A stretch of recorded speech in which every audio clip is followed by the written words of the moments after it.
મિત્રો આજે અમારે જવાનું છે વાડીએ વાવણી કરવા. જો પાણી બોટલ લઈ લીધી છે અને આજ વાતાવરણ મસ્ત છે, વાદળા થઈ ગયા છે. જો દેખાય તો આપણે જો આ ગાડી લઈને જવાનું. પપ્પાએ દાણા મૂકી દીધા આમાં વાવવા માટે. બાસકુએલ દાણા છે અને આપણે આ ડેકી મૂકવાની.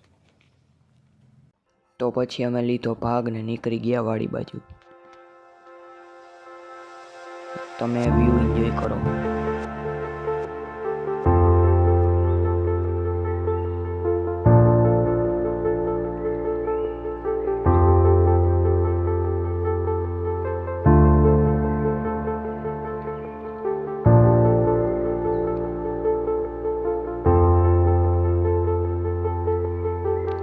તો પછી અમે પૂગી ગયા વાડી અને બાજુમાં જુઓ વાડી વાળા ફુવારા મૂક્યા છે. મસ્ત ઠંડો વાછટ આવે છે. દાણા પણ તૈયાર છે, ઓયણી પણ તૈયાર છે. જો બેન રીવાબેન સાથીઓ કરે છે.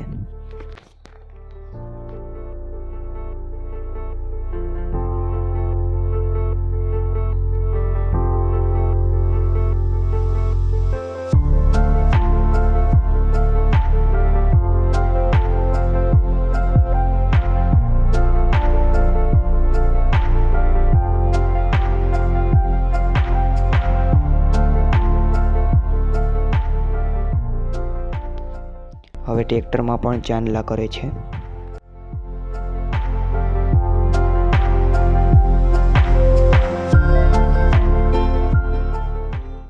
મને પણ ચાંદલો કરી દીધો અને બાપુજી અને પપ્પાને પણ ચાંદલો કરી દીધો.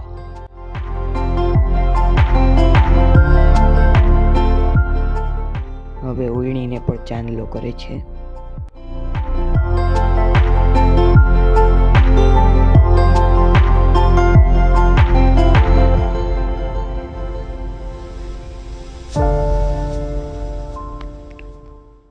પછી મેં ફોડ્યું નારિયેલ.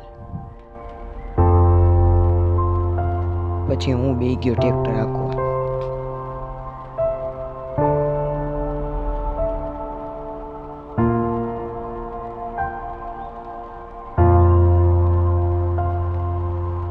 પછી ભૂખ લાગી હતી, ખાવા બી ગયો. ઊંધિયું અને ચટાપટાકા. પછી ખાઈને હિચકવા બેસી ગયો.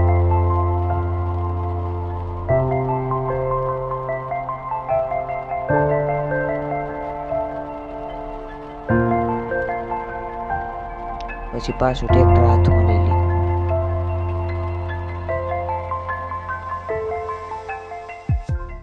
આ જો દાણામાં કેમિકલ નાખ્યું હોય ને તેથી સૂકવા છે દાણા.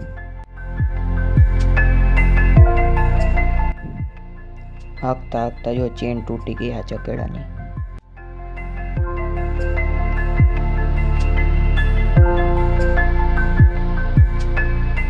જો એટલું હોય ગયું વાડીથી અહીંયા લગી. તો જો વાંથી અહીંયા લગી અકાઈ તો ગયું છે અને હવે સમાર મારીએ છીએ. પછી હું ઊભો રહી ગયો સમાર માથે. તો મને હવે વારા પૂરા કરવાનું કામ મળી ગયું છે.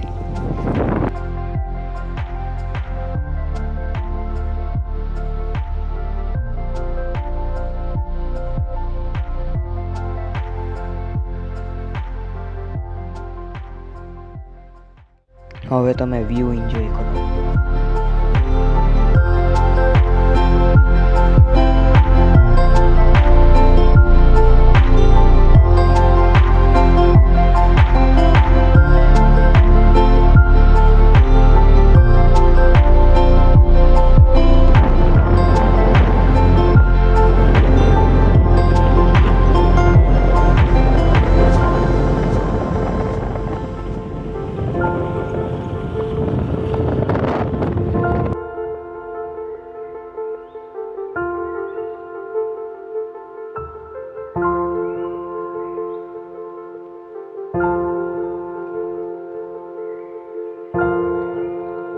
તો મિત્રો આ વ્લોગમાં એટલું જ. અમે વાડીએથી આવી ગયા છીએ. મેં નાહી ધોઈ લીધું છે અને વાવણી પણ થઈ ગઈ, થોડીક બાકી રહી છે.